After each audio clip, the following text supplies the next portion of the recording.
Welcome to Wealth Up, a channel about personal finance and building wealth. A $1,000 emergency fund is not enough. Don't be misled by this random target that someone made up because it sounds nice.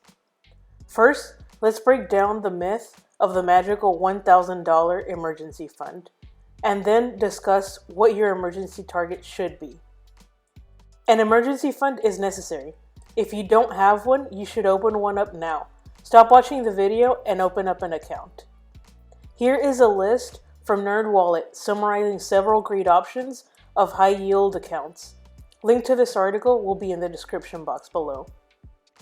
If you have an emergency fund with $1,000, that is a great achievement.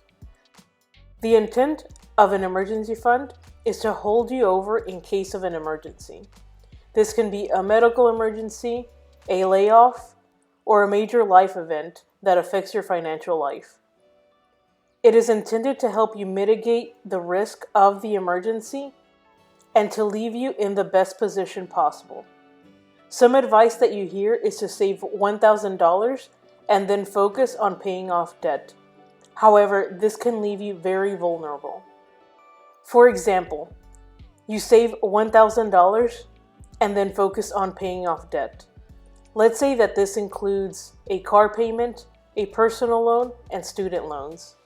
You focus on paying these debts off for some time, and during this time, your job sector is impacted negatively, and you are laid off.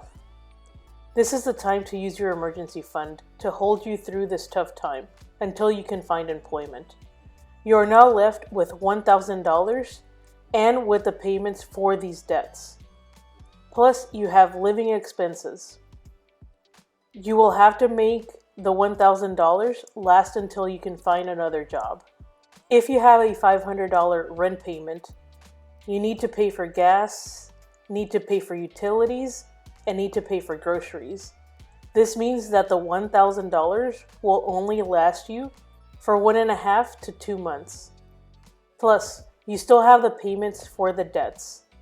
In this scenario, you should work with the lenders to adjust the repayment plan.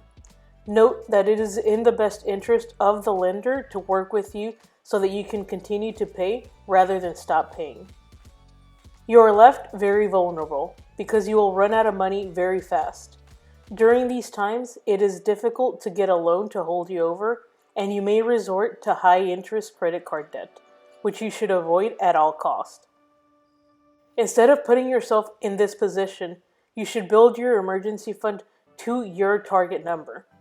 If you saved the first $1,000 and continue to add to your emergency fund rather than paying off the debt, your emergency fund by the time of the emergency would be higher. Let's say that you managed to save an additional $6,000 for a total of $7,000 in your emergency fund. With a total of $7,000, you are able to live for a lot longer on these funds.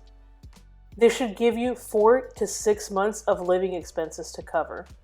During this time, you can work on getting a new job without worrying about your finances. Once you reach your target emergency fund, then you can focus on debt, but you're leaving yourself at too much risk if you only save $1,000. Now, let's talk about how much you need to save for your emergency fund.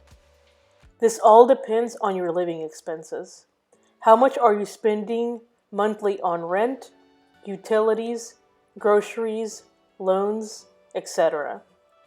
You should calculate the number for the different categories, then multiply it by the number of months that you want your emergency fund. I recommend 6 months.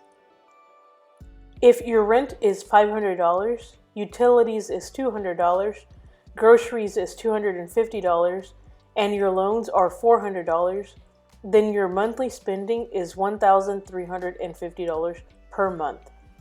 If you want a 6-month emergency fund, then you will need to multiply this by 6. This should be a total of $8,100. This will be your target. This is what you are working towards. Don't use the target emergency savings that someone else is saying. Instead, calculate the number for you and work towards it. You don't want to be faced with an emergency and find yourself with enough savings to only help you for a few weeks. If you have found this video useful, be sure to give it a thumbs up and subscribe to the channel to see upcoming videos.